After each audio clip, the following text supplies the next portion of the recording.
Hi everyone, আমি আজকে যাচ্ছি, জানি না কোথায় যাচ্ছি। আমাকে বললো যে তোমার জন্য একটা সারপ্রাইজ আছে।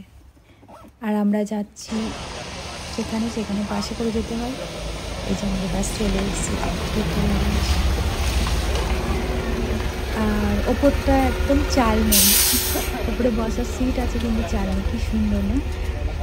আর এরকম পরিবেশে পাহাড়ি অঞ্চলে যদি এরকম বাস পাওয়া যায় তার কথা নেই। আর যাওয়ার কোনো ইচ্ছাই তেমন ছিল না আজকে, কারণ সকাল থেকে বৃষ্টি মেঘলা, ওয়েদার ভালো না। তবুও ভাবলাম যে অত দূর থেকে কষ্ট করে যখন এসেছি তখন বেকার শুয়ে বসে থাকা একদমই উচিত না। যতই কষ্ট হোক না কেন, পায়ে ব্যথা হোক না কেন, তবুও আমি আজকে যাবো। দেখে নিই জায়গাটা, আবার কবে আসবো ঠিক নেই, এত দূর। আমরা বাসের ওপরে উঠে গেলাম, আর ওপরে সহজে আমি খুব একটা উঠে বসি না ওপরে, কিন্তু এই যে ভিডিও করছি তাই জন্য ওপরে উঠে গেলাম। আর এই যে পিছনটা পুরো ফাঁকা, যাদের বমির এখানে অবশ্য বমি হবে না, যাদের বাসে বমির সমস্যা, এই বাসগুলো পুরো ট্রামের মতো, বমির কোনো প্রশ্নই উঠবে না, কোনো গন্ধ না। আর দারুণ ভিউজ, খুব সুন্দর একদম। আর একটা জিনিস মাথায় রাখা উচিত, পাহাড়ে ঘুরতে আসলে অবশ্যই সাথে পেন রিলিফ কিছু মলম নিয়ে আসা উচিত, কারণ আর যাই কিছু হোক না হোক পায়ে ব্যথা হবেই হাঁটাহাঁটিতে। এই যে আমরা এসেছি, জায়গাটা এত সুন্দর, বাপরে। নিচে দেখলাম ঝর্ণার নদী, সরু পাহাড়ি পাথরের নদী, আর অনেকটা উঁচুতে আমরা যাচ্ছি। খুব মেঘ করেছে, মাঝে মাঝে বৃষ্টি হচ্ছে, মাঝে মাঝে বৃষ্টি থামছে।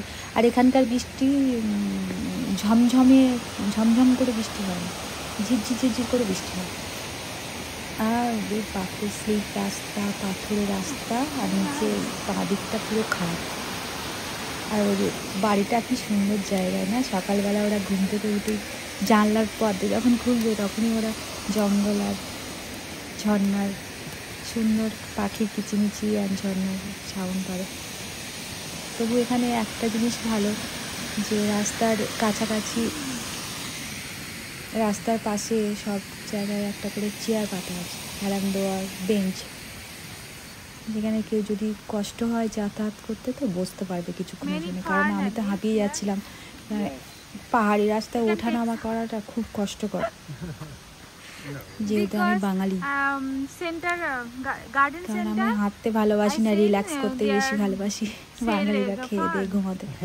যাই হোক, পাহাড় যে রাস্তাটা খুবই স্লিপ, আর চারিদিকে এখন তো বসন্তের শেষ, তাই জন্য খুব সুন্দরভাবে পাতা গজিয়েছে, নতুন কচি কচি পাতা, সবুজ।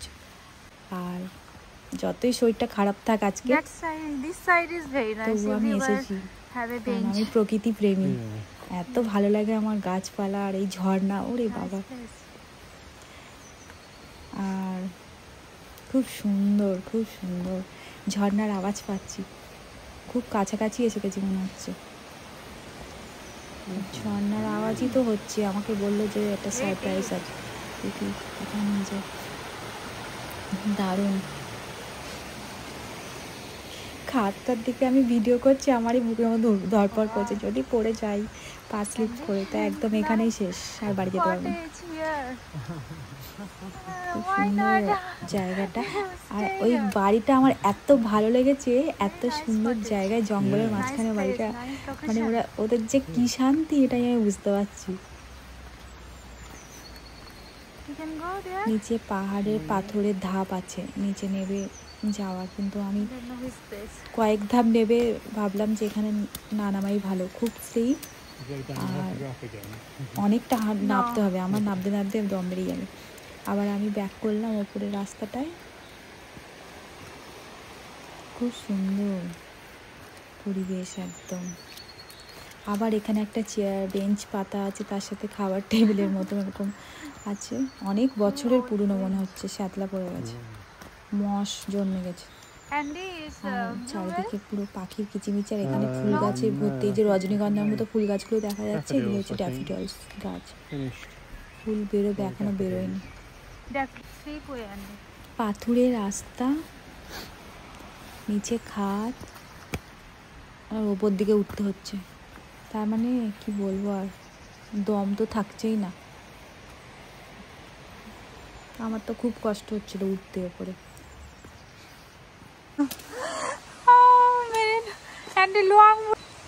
আমার এক একটা ধাপ উঠতে যা কষ্ট হচ্ছে আর যা ক্লান্তি বোধ হচ্ছে। ও দেখো, বাপরে, দিব্যি চলে যাচ্ছে লম্বা লম্বা ঠ্যাং নিয়ে, জোরে কি করে হাঁটছে কে জানে। আর এই উঁচু নিচু কষ্টের রাস্তা, স্লিপ, পাথর, বাপরে বাপ। এটা হচ্ছে রাসবেরি গাছ, ফলে ভর্তি হয়ে যাবে কিছুদিন পর। এখন ফুল ফুটেছে, খুব সুন্দর। আর কত দূর যেতে হবে কে জানে সারপ্রাইজের জন্য।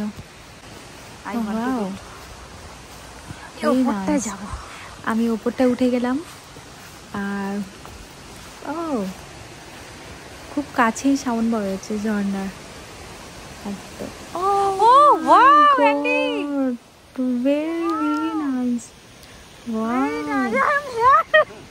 কি সুন্দর! এখানে এসে তো আমি পুরো সুস্থই হয়ে গেলাম ঝর্ণা দেখে। এত সুন্দর প্রকৃতি দেখে আমি সত্যি সুস্থ হয়ে গেছি।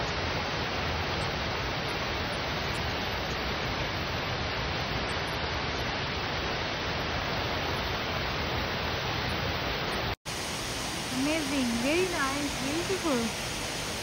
Wow, you can take picture here.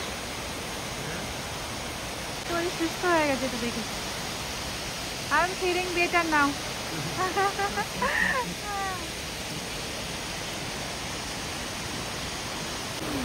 এখানে একটা মজার জিনিস দেখাই, যা এই যে তালাগুলো লাগানো আছে, এরা এই দেশের মানুষগুলো বিশ্বাস করে যেখানে রেলিংয়ের নিচের থেকে যদি খরস্রোতা নদী বয়ে যায় বা পাহাড়ি নদী, ঝর্ণা যাই হোক বয়ে যায়, যদি সেটা খরস্রোতা হয়, তাহলে তার উপরে যদি রেলিং বা ব্রিজ করা থাকে, তখন এরা কি করে, সবাই যারা যাকে ভালোবাসে, প্রেমিক প্রেমিকা বা স্বামী স্ত্রী, এসে তালা লাগিয়ে দেয় এখানে, আর চাবিটা ছুঁড়ে জলে ফেলে দেয়। এরা মনে করে যে এটা করলে ওদের সম্পর্ক মানে সারা দীর্ঘস্থায়ী হবে আর ব্রেকআপ হবে না, এটাই ওরা মনে করে, আর ছাড়াছাড়ি হবে না। অন্ধবিশ্বাস। আমরা আরও ওপরের দিকে এগিয়ে গেলাম। কি স্পিডে যাচ্ছে, বাপরে, লাফিয়ে লাফিয়ে। আর আমার একটা একটা ধাপ পার হতে গিয়ে, এই যে আমরা এতটা ধাপ অতিক্রম করে এগিয়ে আসলাম, এতটা দূরে উঠে আসলাম, যে আমাদের ভীষণ কষ্ট হচ্ছে। আমাদের না, আমার শুধু এত কষ্ট হচ্ছে। তার জন্য আমাদের একটা ব্যবস্থা করা আছে। এত সুন্দর এখানে, যে সামনে ঝর্ণা, আর এরকম একটা জায়গায় এই ঝর্ণাটা পুরো সরাসরি যাতে দেখা যায়, তার জন্য একটা বসার জায়গা করা আছে, খুব সুন্দর। তো যতই কষ্ট হোক না কেন, এই চেয়ারে এখানে বসে ঝর্ণাটা উপভোগ করা যাবে, শরীরের ক্লান্তি দূর হবে, মনের প্রশান্তি আসবে। একটা দারুণ ব্যবস্থা। মাঝে মাঝে চেয়ার করা আছে, এইগুলো আমার খুব ভালো লেগেছে। আর কিছু লাগুক না লাগুক। আবার আমরা কিছু দূর এগিয়ে গেলাম, উঁচুতে উঠলাম, আর একটু উঁচুতে, আর ওখানে দেখলাম নিচে ওই যে খুব খরস্রোতা নদী যাচ্ছে, পাথর বড় বড়, স্লিপ পড়লেই মাথা ফেটে যাবে। আর ওপরে এই যে ব্রিজটা কাঠের, বিপজ্জনক ব্যাপার, কিন্তু এটা খুব সুন্দর প্রাকৃতিক। আমার তো পার হতে ভয় লাগছিল, ভাবছিলাম মজবুত কিনা, কিন্তু এটা খুবই মজবুত করা। অনেকেই পার হচ্ছে, তারা পড়ছে না, আমি কেন পড়বো, তাই না? আমিও রিস্ক নিলাম, নিয়ে পার হলাম, কিন্তু নিচের দিকে যেমন তাকাচ্ছি। এই ভিডিওটা অনেক বড় হয়ে যাচ্ছে, আমি নেক্সট ভিডিওতে দেখাবো আর কি করলাম, আর এই পাহাড়ি জঙ্গলের মধ্যে আর কি অদ্ভুত জিনিস দেখব। আরও অনেক কিছু রোমাঞ্চকর মুহূর্ত আমি শেয়ার করবো পরের ভিডিওতে। সো দেখতে থাকো, আমার সাথে থাকো। বাই দেন।